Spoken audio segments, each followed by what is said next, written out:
testículo son las glándulas, va a tener funciones endocrinas y exocrinas. Endocrinas comprendidas en los andrógenos, la testosterona, y exocrina en los espermatozoides. Entonces, tiene una estructura que favorece o está dirigida a transportar los espermatozoides, ¿sí? Y a producirlos, ¿ya? En los túbulos seminíferos, pues ya como veíamos, están las células progenitoras y de las cuales se van a producir los espermatozoides. De la misma manera, en el intersticio de esos, o en la parte que une estos túbulos, están las células de Leydig, que son las que completan esta función de glándula endocrina produciendo andrógenos, ¿ya? Entonces veíamos un resumen, un esquema de más o menos cómo es el testículo. Entonces veíamos cómo tiene una cápsula, ¿sí? Tejido conectivo, que manda prolongaciones hacia la médula del testículo y separa, como en lóbulos, paquetes de túbulos seminíferos que se van distribuyendo a lo ancho y en la médula a lo ancho y en la corteza del testículo, y que todos se van a reunir en la red de testis. En algunos casos van a ver que estos son los túbulos seminíferos y esta es la porción recta antes de llegar a la red de testis. La red de testis recoge todos estos túbulos seminíferos, por ahí van a llegar los espermatozoides y los entrega a los conductos eferentes. Los conductos o conos eferentes terminan de reunir toda la producción de espermatozoides y se le entregan a la epidimo. Veíamos que el epidimo pues era un tubo donde se producía la maduración de los espermatozoides, que tenía una cabeza, una cola, y esta era un túbulo enrollado y enroscado que va a entregarle la producción al conducto deferente. A partir de ahí ya vienen las glándulas sexuales accesorias que veíamos en este esquema. Tenemos una vesícula seminal, una próstata, una glándula bulbouretral, ¿sí? Ya toda la uretra, después de pasar por el conducto deferente, tenemos la uretra pelviana, pues como su nombre lo indica, es toda la uretra que se encuentra en el área de la pelvis, y se continúa con la uretra peneana, que es toda el área que viene del pene. En algunos casos, en el ratón, podemos encontrar hueso en el pene. En la mayoría simplemente tenemos la uretra y los cuerpos cavernosos y esponjosos. Más adelante vamos a ver cuál es la diferencia. Esta es una imagen más amplia de lo que es un testículo, ¿sí? Vemos el tejido conectivo que lo rodea, la túnica albuginea, la red de testis, ¿sí? En esta área, los túbulos seminíferos, donde vamos a encontrar la producción de espermatozoides. En esta parte, en esta área, vamos a ver el epidimo. Señor, ¿alguien dice algo? Bueno, el epidimo. Y listo, adelante. Entonces,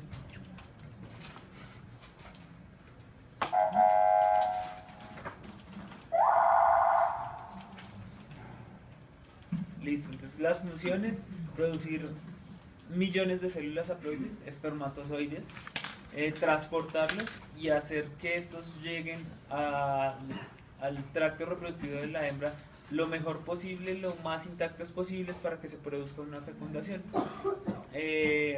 Los espermatozoides pues tienen que sortear algunas barreras físicas y fisiológicas dentro de la hembra para poder fecundar la otra célula haploide que tenemos del lado de la hembra y generar una célula diploide.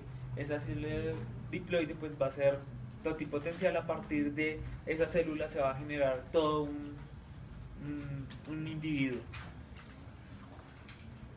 Ya la parte de producción de andrógenos, que como les decía están encargadas las células intersticiales del testículo, son células intersticiales o de Leydig, ¿sí? Son sinónimos. ¿ya? Ahorita más adelante las vemos. Anatomía macroscópica, entonces, vemos de diferentes especies, el del caballo, el del toro. Vamos a empezar, como les dije, aquí creo que habíamos quedado, la producción de espermatozoides, ¿sí? La producción de espermatozoides está dividido en dos. Está la espermiogénesis y la espermatogénesis.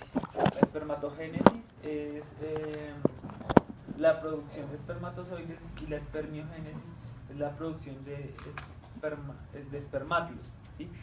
Una comprende, la segunda, la última, comprende la producción y la división celular, la meiosis. Y la espermiogénesis es la producción como tal, la transformación de esa célula haploide inmóvil a una célula haploide móvil como es el espermatozoide. Entonces el espermatozoide tiene que sufrir unos cambios. Adelante. Un momento, espermatogénesis y Espermiogénesis. Ah, Entonces aquí vemos una comparación de las dos producciones de gametos. En el lado de la derecha encontramos cómo se hace del lado de la hembra. Vemos cómo, lo que yo les decía, la hembra lleva gran parte de su meiosis durante el periodo embrionario, ¿sí? Y lo estanca. Y a partir de su maduración sexual empieza a producir otra vez o a seguir en su meiosis, mientras que en el macho hay un breve paso por el periodo embrionario donde se crean un ejército de espermatogonias y ya en su vida adulta empieza a hacer la meiosis como tal, ¿sí? Y la va a hacer continua y todo el tiempo. En este caso vemos que una sola célula diploide, ¿sí?, origina 4 células haploides, en este caso 4 espermatozoides. En el caso de la hembra, una célula diploide produce una sola célula haploide.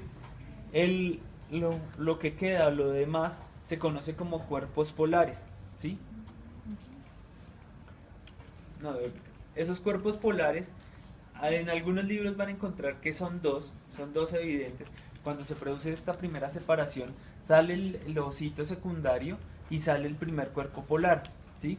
En algunos libros hablan de 3 cuerpos polares, porque algunas veces ocurre que esta célula también se divide y genera otros 2 cuerpos polares, pero este es el primer cuerpo polar, y cuando se produce la fecundación, sale la fertilización, sale el segundo cuerpo polar. Entonces tenemos primer cuerpo polar y segundo cuerpo polar. Algunas veces pueden ser 3, pero puede que no ocurra, ¿ya? Cuando estas se separan en 2. Entonces, si se dan cuenta, el proceso de meiosis del lado de la hembra, una célula diploide solo produce una célula haploide, y en el caso de las hembras también hay que ver que solo con la fertilización se va a completar el proceso de meiosis, mientras que en el macho el proceso de meiosis se completa hasta acá, hasta las espermátides. A partir de acá, la formación del espermatozoide se llama, es lo que conocemos como espermiogénesis. Listo. Aquí tenemos un testículo de pollo, es prepuber. Los túbulos aún no se han desarrollado, ¿sí? Hasta ahora solo tienen una capa. Las flechas rojas son células presertoli, o sea que van a ser células de Sertoli, y las negras son preespermatogonias, ¿ya? Son del núcleo más condensado, su material genético está más compacto. Tenemos una imagen del epididimo y del conducto deferente. El conducto deferente, lo vamos a ver, es muy muscular, ¿sí? El epididimo, como vimos hace ya algunas semanas, pues es uno de los órganos representativos para el tejido pseudoestratificado. Entonces es donde lo van a encontrar más fácilmente. Y los túbulos seminíferos, adelante. La red de testis o red testicular, pues simplemente es la continuación de los túbulos seminíferos.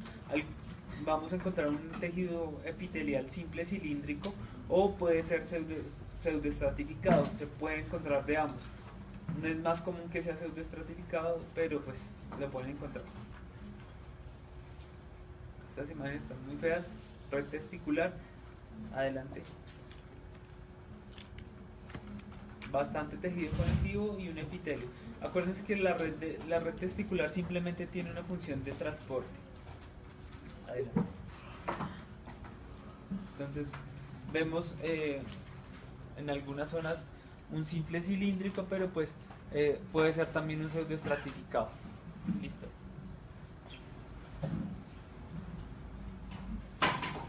Entonces el epididimo, tejido conectivo, como es entorchado, entonces vamos a ver que el tubo se va a cortar muchas veces y vamos a ver un patrón repetitivo en los túbulos. Pero tienen que tener claro que este es un túbulo que está enrollado y simplemente lo corté muchas veces en su trayecto. Diferente a los túbulos seminíferos. En este caso, que ya es parte del testículo, lo que pasa es que en realidad sí son muchos tubos y todos van a desembocar en la red de testis. En el caso del epididimo, es un tubo enrollado que vamos a cortar en varias partes. Otra vez. Atrás. ¿Qué pasó?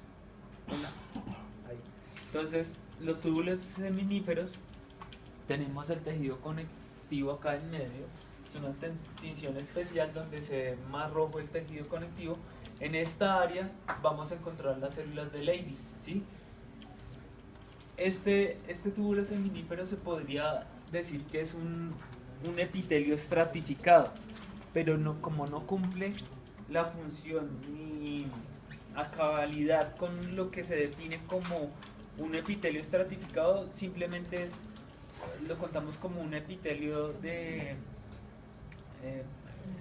como germinativo, eso, ¿sí?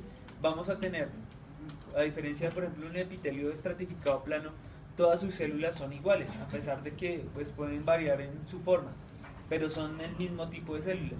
Aquí en los túbulos seminíferos vamos a tener inicialmente dos tipos de célula, una que se mantiene durante todo el periodo y otra que simplemente va a evolucionar con el tiempo, ¿sí? En este caso la espermatogonia se va a convertir en el túbulo seminífero en espermátide hasta el final, hasta convertirse en espermatozoide, mientras que la célula de Sertoli se va a mantener ahí. Entonces aquí tenemos un esquema. La célula Sertoli también se conoce como célula sustentacular y pues entienden que esta célula manda proyecciones hacia las espermatogonias y hacia las células progenitoras para mantener los espermatozoides y ayudar en su desarrollo. Y esto es un esquema de cómo se ven las células germinativas. Entonces tenemos la célula Sertoli o sustentacular, pues su nombre lo dice, sustenta todas las demás células. Tenemos acá unas espermatogonias.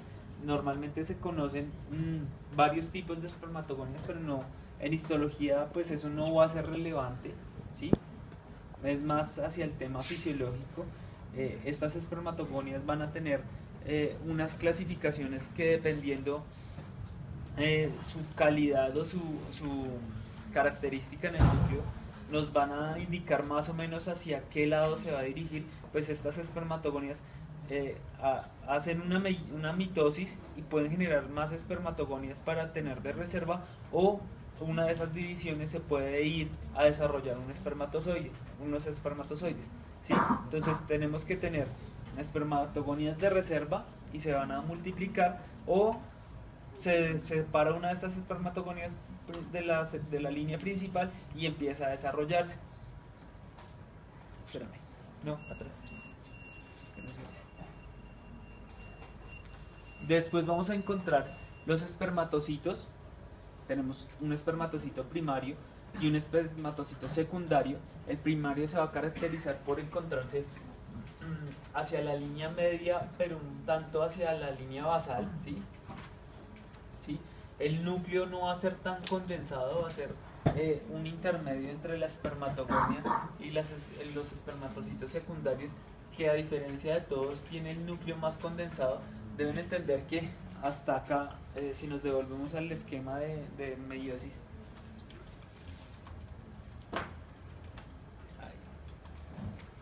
hasta acá es el espermatocito de la espermatogonia, el espermatocito secundario.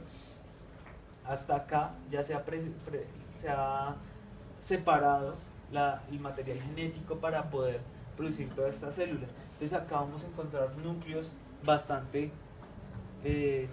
separados. Cuando ya las espermátides tienen su material genético, lo que hacen es condensarlo porque no requieren mayor separación. Entonces por eso el núcleo tiende a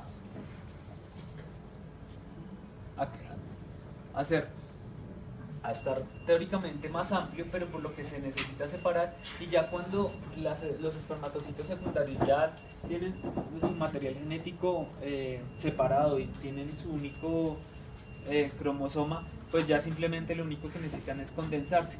Se condensan y empiezan a crearse las espermátides.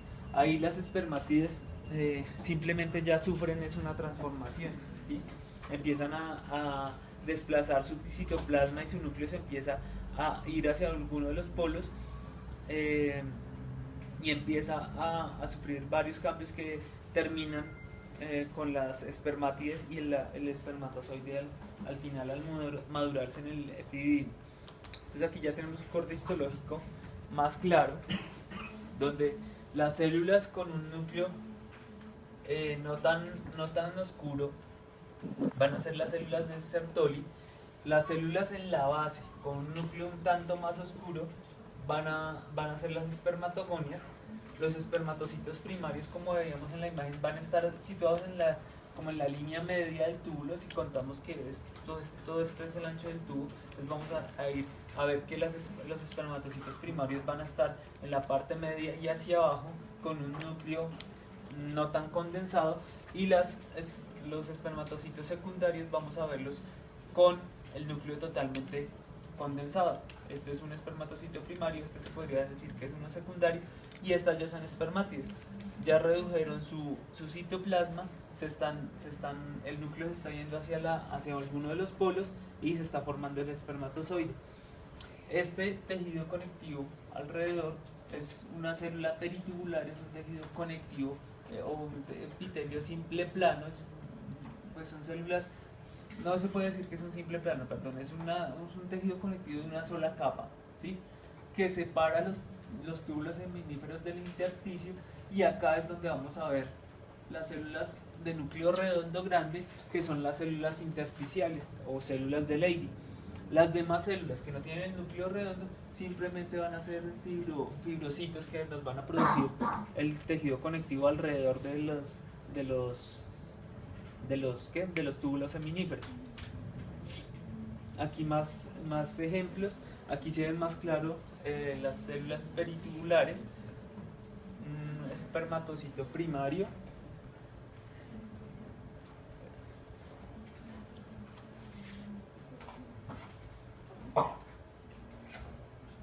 listo. Entonces, como les decía, células intersticiales, pues en el intersticio, no dentro del túbulo, núcleo redondo, ¿sí? ¿Sí? Células peritubulares, estas que son planas alrededor de los túbulos seminíferos. Espermatocitos primarios hacia la parte media y hacia abajo del túbulo, con su cromatina, su núcleo no tan condensado, ¿sí? Las espermátides, ya el núcleo totalmente condensado y tienden a irse hacia un polo y por acá podemos ver unos espermatocitos secundarios. Las células de Sertoli, acá en esta área, vamos a verlas con un núcleo no tan condensado, más bien menos condensado y mucho más grande. Adelante. Lo mismo, células peritubulares, espermatogonias, acá en la base. Esta es un espermatocito primario. Esta puede ser una célula de Sertoli. ¿Esa no es secundaria? No, porque está muy en la base. Es que esta no está tan clara esta imagen. Adelante.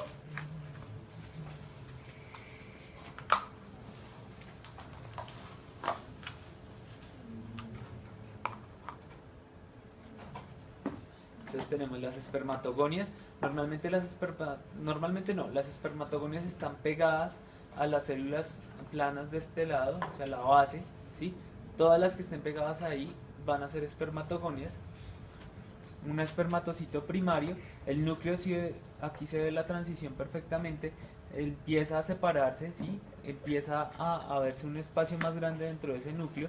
La célula de Sertoli presenta un núcleo menos marcado, menos claro, la cromatina está menos condensada. Entiendan que la célula de Sertoli está para producir, entonces normalmente el ADN no está como lo conocemos, ¿sí? Nosotros normalmente conocemos los cromosomas en forma de X. El 90% de las células no tiene sus cromosomas así ordenados. Ustedes se acuerdan, no sé si en biología molecular les explicaron, la cadena simplemente de ADN se enrolla y empieza a formar esa estructura de cromosoma. Pero normalmente esa cadena de ADN está totalmente estirada dentro del núcleo, ¿sí? Entonces, ¿qué pasa? Cuando una célula está en producción, esa cadena de ADN está totalmente suelta, ¿sí? Esos hilos, hagan de cuenta, un tubino de hilo, ¿sí? Cuando se va a producir una mitosis, se enrolla en un tubino. Pero cuando una célula es somática, o sea, es normal del cuerpo, y simplemente está produciendo proteínas, o estando ahí, su material genético no está en un tubino de hilo, sino está, simplemente hagan de cuenta que cogieron el hilo y lo soltaron todo y está todo enredado ahí. Esa es la forma en que se guarda el ADN. Por eso se ve la célula de Sertoli con el núcleo más claro, porque como ya no está en proceso de división en ese momento, pues no necesita condensar su ADN. Las espermátides y las espermatogonias sí están en procesos de división, entonces necesitan tener su material genético en orden. Entonces hagan de cuenta que lo enrollaron en el tubino de hilo y se ven perfectamente las X, y se tiende a condensar tanto que en la tinción se van a dar los núcleos más oscuros. Esta es la mejor imagen que tienen para diferenciar la de Sertoli y la espermatogonia, ¿sí?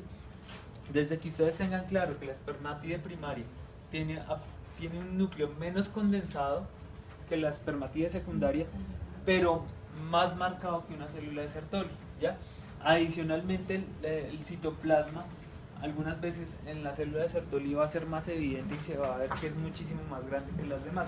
Algunas veces no se ve, ¿sí? Por el corte, por lo que sea, pero si volvemos al esquema, se dan cuenta que la célula de Sertoli tiene un citoplasma muy grande, porque abarca y mete proyecciones alrededor de las células para mantenerlas y para cumplir con su función, ¿sí? Algunas veces vemos que la célula de Sertoli en la imagen pareciera que solo tiene este citoplasma, pero el citoplasma es mucho más amplio. Adelante.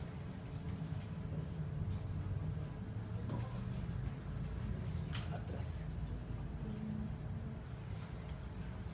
Es una imagen más cerca de la anterior, simplemente las células peritubulares, la espermatogonia, espermatide primaria, y hacia allá no se puede ver más.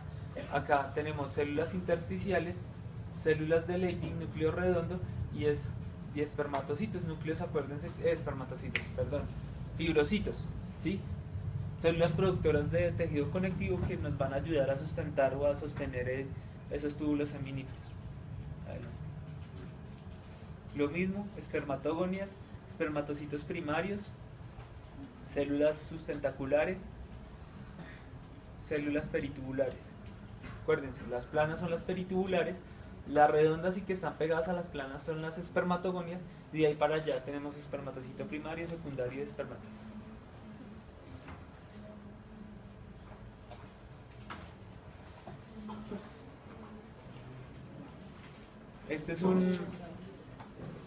Hay una clasificación dentro de los túbulos. Lo que pasa es que cuando usted hace un corte transversal de un túbulo seminífero, por lo general encuentra que alrededor de ese tubo todas las células, las espermatogonias, siguen, gracias a las células de Sertoli, unos puentes que hay entre ellas, ellas siguen el mismo ritmo para producir espermatozoides. O sea, si usted ve, usted puede ver un corte lleno de espermatocitos primarios en su área más basal, luego a 2-3 micras ve los espermatocitos secundarios, ¿sí?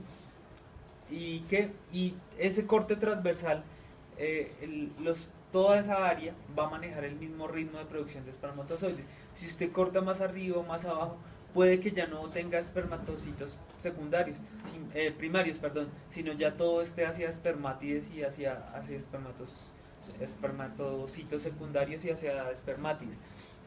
Esto tiene una importancia cuando se hacen evaluaciones reproductivas, sobre todo en humanos, ¿sí? Porque les dan una clasificación y esa clasificación nos va a decir qué tan productivo o qué tanto está dejando de producir o no espermatozoides ese testículo, de donde tomaron esa biopsia. En este caso es un exceso de células de Sertoli y muy pocas células germinativas. O sea, este testículo solo está produciendo testosterona y no está produciendo espermatozoides. Posiblemente entonces tenga algún problema en su línea de espermatogonias en sus espermatogonias, por algo las pudo haber perdido, ¿sí? Pero entonces entiendan que no es un proceso desordenado, ¿sí? Usted puede cortar el túbulo y saber en qué estado está, y normalmente eso tiene una clasificación. Médicamente, si ustedes se ponen a investigar más, eso tiene una tabla gigantísima que le dice: si usted encuentra tal número de células en tal área, es tal tipo. Tengo entendido que hay 14 tipos o 14 clasificaciones de un túbulo seminífero, ¿sí? Adelante. Aquí ya vemos una microfotografía, vemos las gotas. Estas gotas es cuando normalmente el espermatozoide requiere bajar su carga de citoplasma, ¿sí? Casi no va a tener citoplasma, se está alistando para un viaje, él necesita descargar todo el material innecesario, entonces libera citoplasma. Ese citoplasma se ve como gotas en este caso, estas gotas que ven acá, ¿sí? Entonces tenemos una espermatogonia, un espermatocito primario, secundario, una célula de Sertoli. ¿Listo? ¿Y estas que están afuera son las intersticiales? ¿Acá? Sí, esta podría ser. No. Las que se ven grandes. ¿Estas? Sí. No, tiene pinta más de espermatocitos primarios. Sí, no, debe ser un corte diferente, o sea, un corte por otro lado. Son los que se están duplicando. ¿Cuáles? Desde abajo. Los primarios son los que se duplican. O sea, ignoren esta parte porque no, como no se ve de aquí para abajo, no sabemos qué es, ¿sí? De aquí para arriba es lo que me interesa, ¿sí? Espermatogonia. Estas son las que se dividen y terminan en espermatocitos. Espermatozoides.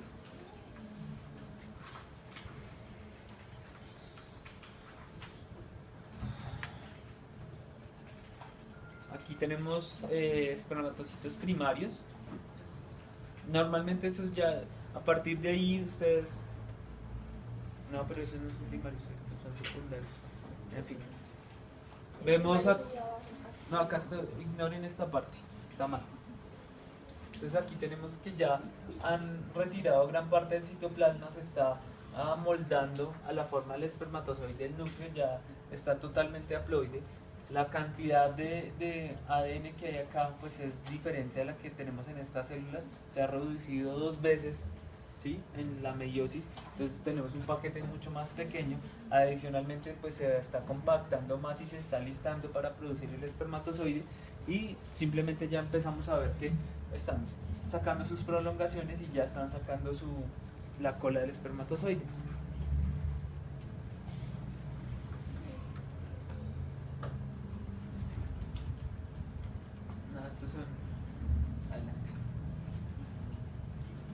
Ya está la red testicular. Como les dije, la red testicular ya simplemente cumple con función de recoger todo lo que hay en los túbulos seminíferos y transportar ahí pues se va a producir algo de maduración, pero no va a ser representativo. Él va a cumplir solo con la función de transporte. Adelante. ¿Sí? Aquí intentamos ver un epitelio simple cilíndrico. Tocaría tener una mejor imagen de mejor calidad para ver o diferenciarlo de un pseudoestratificado. En general vemos un tejido conectivo, podría ser un areolar laxo, las fibras no son tan gruesas y está más o menos celular. Adelante. Ya aquí tenemos el epididimo, aquí sí se van a madurar los espermatozoides, aquí vamos a tener el epitelio pseudoestratificado, acá también, y de la misma forma el tejido conectivo. Entonces, red de testis y epididimo. En la red de testis normalmente vamos a tener un simple cilíndrico, ¿sí? Pero la diferencia con el epididimo es que el epididimo sí claramente es es pseudoestratificado. Adelante.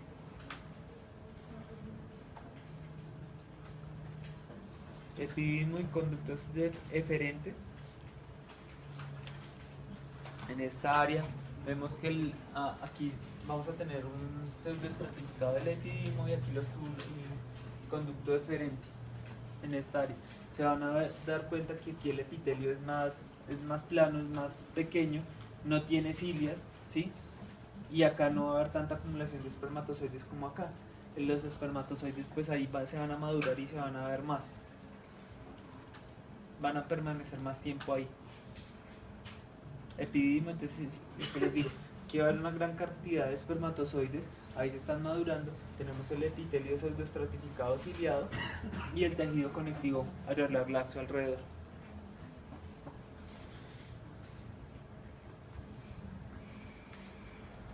Más claro, no se puede. Atrás, un segundo.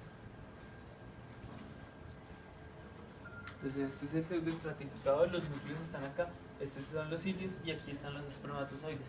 Tejido conectivo areolar laxo, muy celular. Esta ya la hemos visto. Adelante.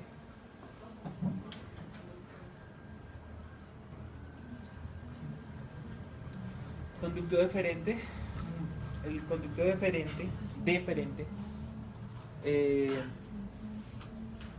su función en la eyaculación es propulsar los espermatozoides, entonces vamos a ver que es muy muscular, ¿sí? Tenemos un epitelio simple cilíndrico, pero la clave para identificarlo es la gran cantidad de músculo alrededor y es el que los va a propulsar, ¿listo? Músculo liso. Aquí tenemos, atrás, aquí tenemos un vaso sanguíneo, una vena y una arteria pequeñas, tejido conectivo, pues seguramente la preparación cambió mucho, pero bueno, podría decirse que es un areolar laxo.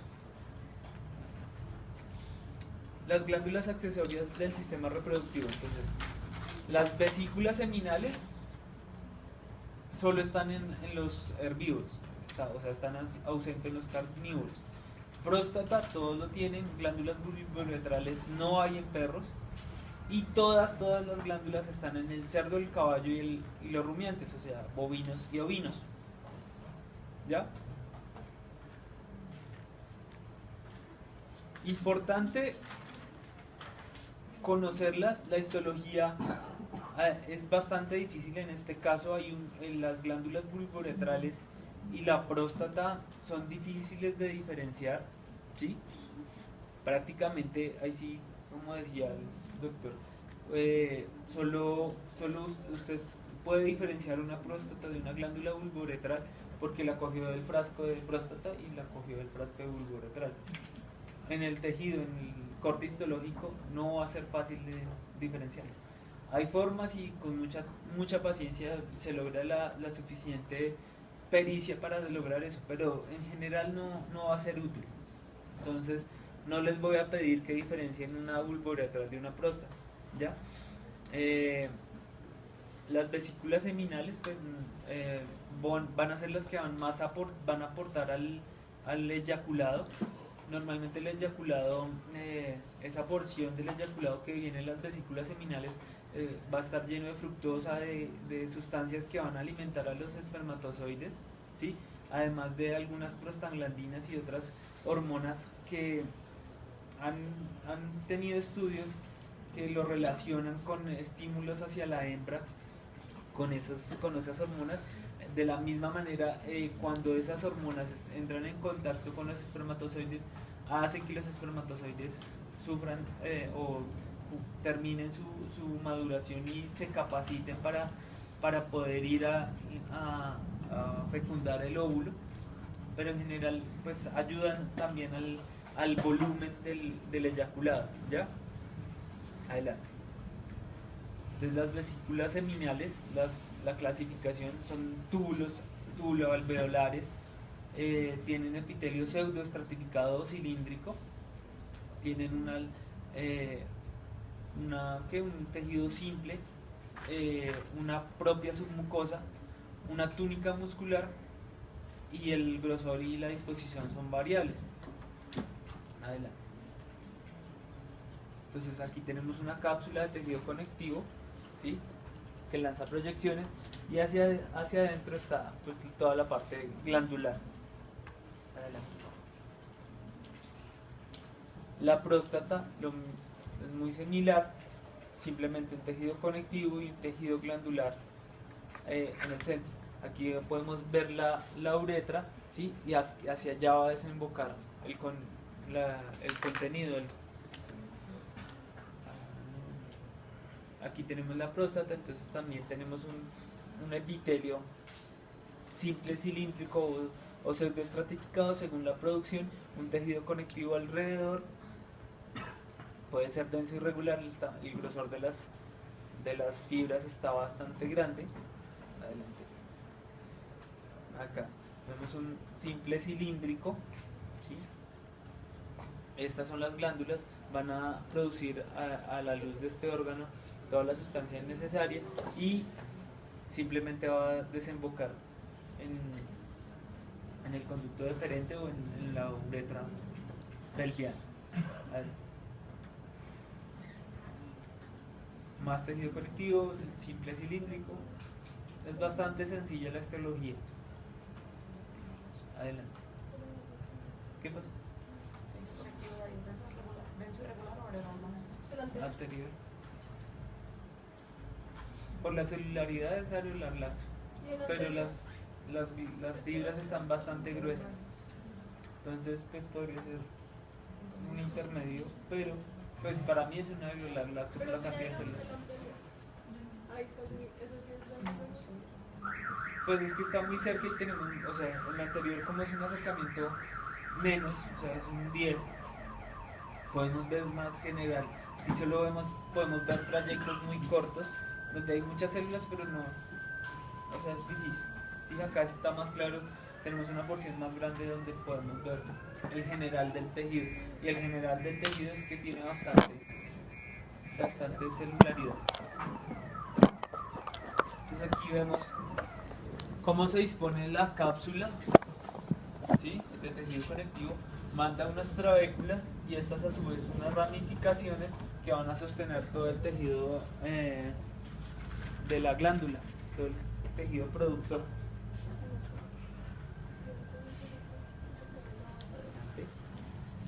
Lo mismo más de cerca, aquí ya podemos ver o alcanzar a ver el tejido cilíndrico simple o el pseudoestratificado, cualquiera de los dos puede aparecer, y el tejido conectivo como va distribuyéndose para sostenerlo.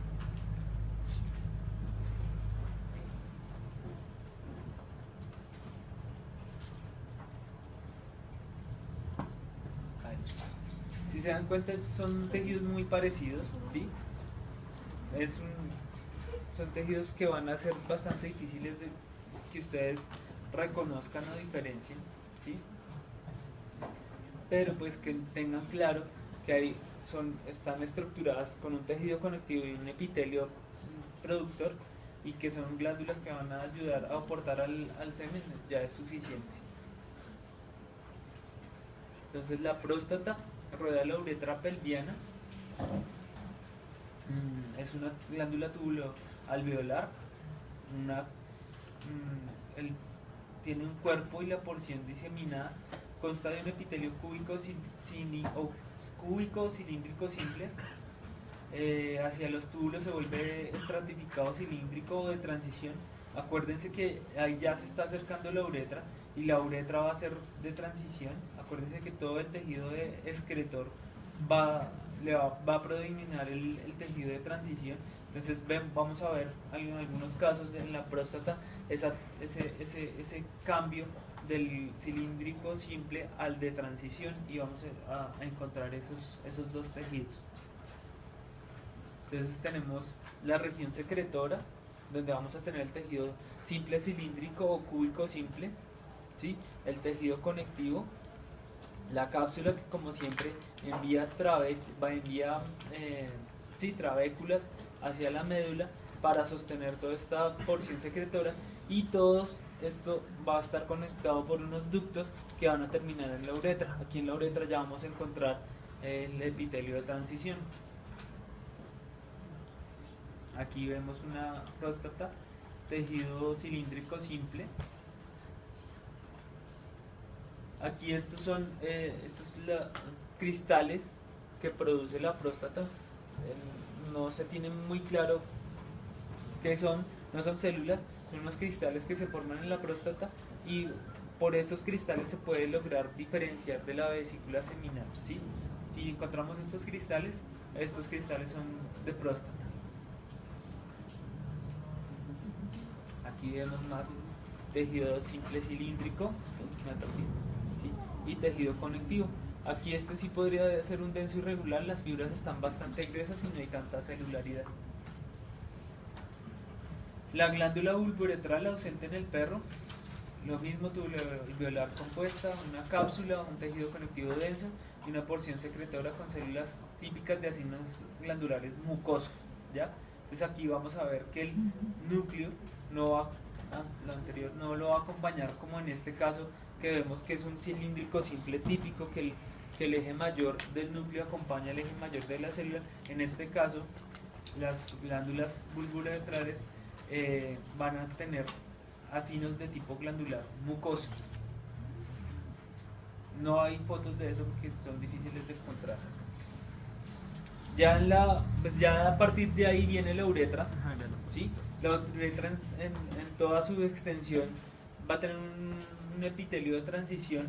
Lo que cambia y no van a encontrar mayor diferencia es su ubicación. Entonces vamos a tener una uretra peneana y una uretra pelviana, ¿sí? Pero histológicamente ellas dos no van a tener ninguna diferencia, más que por la ubicación. Esta es una estructura de pene. La estructura del pene, vamos a tener el cuerpo cavernoso, que es el grueso, el que va a dilatarse. Él va a tener unos capilares modificados que van a aumentar o que van a poder acumular mucha sangre en esa área y hacer que el pene aumente de tamaño. Alrededor de ese cuerpo cavernoso está la túnica albuginea, que es todo lo que vemos de verde, ¿sí? Esa túnica albuginea también recubre la uretra peneana, ¿sí? Pero esa uretra peneana también va a estar recubierta de tejido de un tejido similar o igual al cuerpo cavernoso, que son capilares modificados, pero en este caso se llama cuerpo esponjoso. ¿Cuál es la diferencia? La ubicación. Histológicamente son iguales, son capilares modificados, o sea, van a encontrar paredes de epitelio simple, plano, muy delgados, sin muscular, sin nada, simplemente un capilar, pero van a ser de un diámetro muy grande, ¿sí? Y no van a tener la estructura de capilar que normalmente conocemos, un capilar pequeñito, redondo, nada. Van a tener áreas muy grandes donde van a poder acumular mucha sangre. Obviamente vamos a tener a este lado un epitelio estratificado plano, pues es la piel, ¿sí? Y un tejido conectivo alrededor que va a ser un tejido denso regular, ¿sí? Denso irregular, perdón. Aquí vemos entonces cuerpo cavernoso, ¿sí? Cuerpo esponjoso, uretra, túnica albuginea va a ir acá alrededor de estas dos, tejido conectivo denso irregular y epitelio estratificado plano. Eso es piel, básicamente. Un corte, bueno, veíamos corte transversal, ahora un corte longitudinal. Entonces vemos el cuerpo cavernoso, la uretra, el prepucio, tejido epitelial. Obviamente este epitelio simple estratificado plano va a ser un tanto menos ancho, ¿sí? A medida que se acerca hacia el glande. En el glande vamos a tener un epitelio simple, plano estratificado muy bajito, no tan alto, a diferencia de la piel en general. En el pene del ratón vamos a encontrar hueso. Adelante, está mejor. Creo que es la parte superior. Adelante. Yo vi una imagen mejor. No, se perdió. Bueno, en este caso vamos a encontrar, me parece que es este. Es que la imagen está al revés. Aquí tenemos la uretra, el cuerpo esponjoso, y en esta área vamos a encontrar una osificación. ¿Sí? ¿Listo? No hay más. Pene es lo mismo, cuerpo cavernoso. ¿Alguna duda?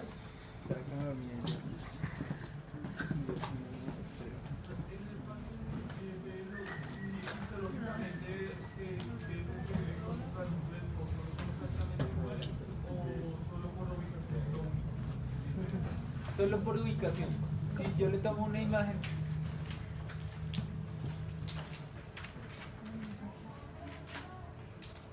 si yo le tomo una imagen a esta área, si hago un recuadro de esto, le tomo solo una imagen a esto, No y le tomo una imagen a esto, usted no va a encontrar la diferencia, ¿sí? Solo en esta área, cuando yo tengo todo el panorama, puedo diferenciar cuál es el cuerpo esponjoso o cuál es el cavernoso. O, al menos ¿sí? ver la uretra. Yo alcanzo a tomar la uretra, pues ya voy a saber que es un cuerpo esponjoso, ¿sí? ¿Listo? El corpus esponjoso es túnica albuginea. ¿Alguna otra duda? La túnica albuginea, ¿qué función desempeña? La túnica, sostener y proteger. Acuérdense que Para la es erección. muy similar a lo que vemos de los testículos. ¿Se acuerdan que ellos descienden y te quedan con una túnica vaginal y una parietal? En el caso del pene no vienen esas dos, ¿sí? Sino que como se produce por fuera del abdomen, no va a tener esa protección, entonces se crea ese tejido conectivo alrededor de él, ¿ya? Pero es la misma, o sea, es la misma túnica albuginea que nos va a proteger los testículos.